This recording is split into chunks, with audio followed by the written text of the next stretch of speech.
안녕하십니까. 이제 네 번째 시간입니다. 첫 번째 시간에서는 기법의 일반적인 정의를 해드렸고요. 두 번째는 이 성덕대왕 신종의 기법을 통해서 기법이 구체적으로 어떤 것이냐를 예증을 해드렸습니다. 세 번째 시간에는 기법을 문학작품과 연결시켜서 예를 좀 드렸습니다. 이 네 번째 시간에는 명작과 관련된 명작의 탄생과 기법이라는 그런 제목을 한번 말씀을 드려보겠습니다.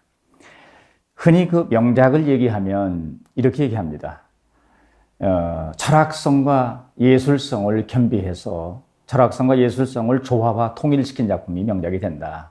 철학성이 빠져도 안 되고 예술성이 빠져도 안 되고 두 가지가 절묘하게 통일을 이룰 때 명작이 탄생할 수 있다.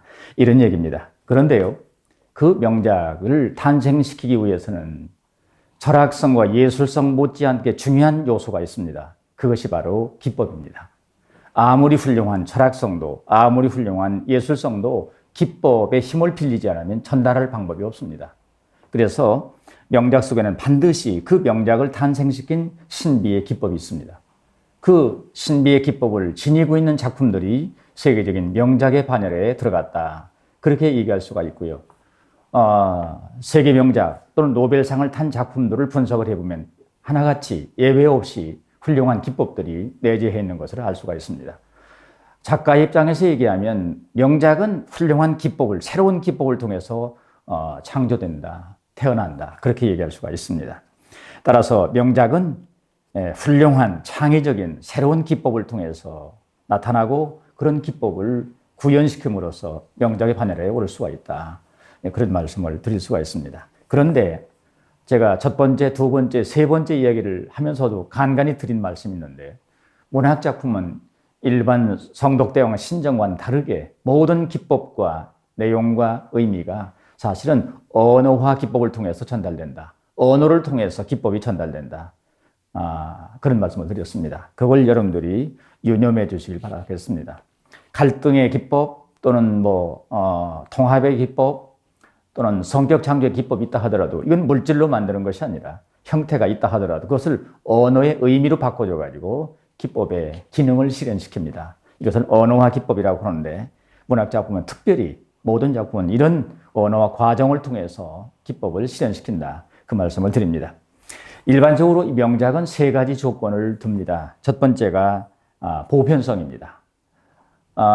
그러니까 주제와 내용 차원에서 널리 수용할 수 있는, 긍정할 수 있고 인식할 수 있는, 인정할 수 있는 그런 내용이 된다는 거죠. 너무 독창적이고 너무 주관적이면 안 된다는 거죠. 독창성과 주관성 속에서도 보편성이 들어있으면 괜찮은데 이것이 빠져있으면 전달할 방법이 없습니다. 그래서 이 보편성을 전달하는데도 기법이 필요한 것이죠. 두 번째 명작의 조건은 개성입니다. 그냥 알기 쉽게 전달하는 것이 아니라 나만의 표현 기법이라든가 나만의 구조와 기법을 사용하라는 거죠. 그럴 때 다른 사람, 다른 작품과 구별될 수 있는 차별성도 지니게 되고 좋은 작품이 될 가능성이 있고 또 오래오래 기억할 수 있는 기억력을 또 증진시킬 수 있다는 거죠. 그래서 이 퍼스널리티라고 하고 인디비주얼리티라고 하는데 이런 개성을 통해서 작품이 좋은 작품으로 올라갈 수 있는데 세계 명작이 다 그렇게 되어 있습니다. 개성이 없는 작품은 거의 없을 정도이죠. 눈을 감고도 어떤 개성을 얘기하면 그 작품이다 알아볼 수 있는 그런 정도인데 이런 개성을 표현하는 방법의 과정에도 역시 기법이 들어갑니다. 세 번째 명작이 될 수 있는 조건을 얘기하면 항구성인데 이건 오래 생명력을 유지한다는 거죠. 독자들이 시간과 공간을 달라도 한국의 작가의 작품이 유럽이나 아프리카에서도 또는 200년 후에도 1000년 후에도 감동을 줄 수 있을 때 그런 항구적인 생명을 지니고 있을 때 명작이 될 수 있다는 거죠. 그렇게 항구성을 지니게 할 수 있는 기법이 있습니다. 그러니까 명작이 되게 하고 일반적인 조건이 보편성, 개성, 항구성인데 이 각자도 충족시킬 수 있는 테크닉이 있다는 뜻입니다. 그러므로 기법이 중요하다. 기법을 알므로써 이런 명작에 가까이 갈 수 있는 길이 열린다. 그런 말씀을 드릴 수 있습니다. 이제 우리는 명작이 그냥 탄생되는 것이 아니라 이런 놀라운 기법들의 유기적인 통일, 유기적인 상호작용을 통해서 명작이 만들어진다는 사실을 기억하시기 바라고 특히 수필이나 문학작품은 그런 기법들이 언어화 기술을 통해서 재현되고 표현된다는 사실을 기억하시기 바랍니다. 이제 비천득의 인연이라는 수필을 통해서 이 기법의 얘기를 다시 한번 증명해 보이고자 합니다. 비천득의 인연은 여러분들이 잘 아시다시피 우리나라 20세기를 풍미한 가장 대표적인 작품입니다. 어찌 보면 비천득 선생은 이 작품 한 편을 통해서 한국의 모든 사람들의 사랑을 받는 수필가가 됐습니다. 그러면 이 인연 속에는 어떤 기법들이 숨어 있느냐, 이 말씀을 드려야 되는데, 첫 번째, 소재 선택이나 통찰 차원에서 어떤 기법이 썼느냐는 거죠. 제가 보기에는 소재를 선택할 때 누구를 내세울 거냐, 나의 경험 중에서 어떤 내용을 담을까 하다가 이분이 일본을 3차례 방문하면서 만난 예쁜 아사코라는 여인이 있었습니다. 그 여인과 주고받은 러브 스토리를 소재로 삼자, 이렇게 선택했던 거죠. 여기에도 어떤 소재를 선택할 것이냐에서 선택의 기술들이 있습니다만 여기서는 제가 소개하지 않겠습니다. 그리고 이 아사코와 비천득 선생 간의 러브 스토리를 어느 수준까지 보여줄 것이냐, 이들 두 사람 사이에서 진행된 사랑의 이야기가 어느 수준까지 독자들한테 노출될 것이냐는 문제인데, 제가 보기에는 대단히 깊이까지 들여다봤습니다. 감정 차원을 뛰어넘었죠. 이성 차원까지도 충분히 뛰어넘었습니다. 그런데 사실은 영적인 차원까지 비천득 선생은 이 비극적인 인연의 이야기를 들려주고 있습니다. 두 사람의 사랑이지만 국가 간에 일으킨 전쟁이 이 비천득 선생과는 의도와는 전혀 무관하게 일본이 일으킨 전쟁에 의해서 이 두 사람의 사랑은 파괴되고 말았습니다. 그것은 이룰 수 없는 비극적인 숙명이라고 하는데, 그런 숙명의 차원에서 인연을 얘기했다는 것, 이것은 바로 영적인 차원까지 소재를 해석했다, 통찰했다, 그런 얘기가 됩니다. 여기에도 통찰의 기술이 또 있습니다. 이건 앞으로 또 다른 기회를 통해서 말씀을 드리겠습니다. 두 번째, 이야기 미적 구조화 기법인데, 여기서 쓰고 있는 기법 몇 가지를 얘기하면, 첫 번째로 이중액자를 썼습니다. 도입부와 끝나는 부분에 현재의 이야기를 서술했습니다. 이 이야기를 왜 들려주게 되는가 하는 것을 현재의 기점에서 그 동기를 서술합니다. 그리고 그 동기를 떠나서 이제 그 이야기의 핵심인 몇십 년 전에 발생했던 아사코와의 러브스토리를 내부 이야기로 담아놓습니다. 이것을 액자 구조라고 하는데, 이런 액자 구조를 통해서 사실성과 감동을 증진시키고 있습니다. 그리고 거기에는 만남과 이별이라는 패턴을 쓰고 있는데요. 3번 만나고 3번 헤어졌거든요. 그 3번 만나고 헤어지면서 어떤 일이 발생했는가를 반복적으로 보여주면서 그렇게 만났음에도 이들은 이루어질 수 없는 사랑의 인연이었습니다. 그 이야기가 사실은 이제 주제와 연결됩니다. 세 번째는 만날 때마다 아사코가 성장하는데, 처음에는 이제 소학교 학생이었고, 두 번째는 영문과 학생이었고, 세 번째는 전쟁 후에 제3세 일본인이죠. 남자와 결혼해서 살고 있는 아사코의 모습을 보여주는데, 이때 꽃에 비유합니다. 첫 번째는 스위트피라는 꽃을, 청순한 꽃의 이미지를 소녀 시절의 아사코의 이미지로 보여주고 있고, 영문과 3학년인 아사코의 성숙한 여인 모습은 이 아름다운 목련에 비유합니다.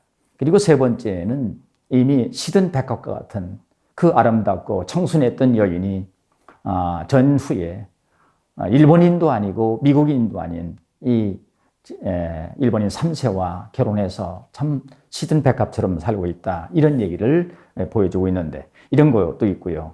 또 시치미떼이라고 그래서 사실은 이 두 사람의 러브스토리를 지금 고발의 입장에서 얘기하고 있는 거죠. 이 아름다운 사랑을 이루지 못하게 하는 문제가 있는데, 그게 바로 전쟁의 참상이다. 그 전쟁의 참상을 겉으로 드러내면 작품이 1위로 떨어지죠. 그래서 전쟁의 이야기는 숨겨놓고 겉에는 두 사람의 러브스토리만 얘기한 거예요. 슬며시 인연에 빗대어서 얘기하고 있지만 무엇인가 중요한 원인을 숨기고 있는 거죠. 이것을 시치미떼기라고도 설명할 수 있습니다. 그래서 이런 이중액자, 만남과 이별의 패턴, 그리고 객관적 상관물의 적절한 활용, 시치미떼기, 또는 여러 가지 숙명성의 각성 구조 같은 게 나오는데, 이런 여러 가지 기법들을 총체적으로 유기적으로 써서 이런 명작을 탄생시켰다. 그런 기법들을 쓰지 않았다면 이런 작품이 나왔을까, 이렇게 반문을 할 수가 있습니다. 저는 불가능하다고 봅니다. 이것은 이분이 영문학을 전공한 영문학 교수이기 때문에 그런 기법들을 알고 있었다고 볼 수 있고, 알지 못한다 하더라도 명민한 작가들은 그런 테크닉을 창의적으로 쓰게 되어 있습니다. 그래서 그런 기법을 통해서 이런 명작을 완성했다. 그렇게 얘기할 수 있습니다. 자, 서술 기법의 차원에서도 이 작품은 1인칭 화자를 쓰고 있습니다. 자기가 수십 년 전에 경험했던 것을 현재의 1인칭으로, 과거의 1인칭 이야기를 현재 1인칭으로 연속해서 들려주니까 이번에 이 아삭과의 사랑은 잊을 수 없는 평생 가슴속에 남아있는 이야기다는 것을 증명할 수 있고, 내가 직접 1인칭으로 경험하고 증명한 것이니까 훨씬 더 진실성과 사실성이 확대가 되는 것이죠. 이렇게 해서 1인칭 화자를 썼고요.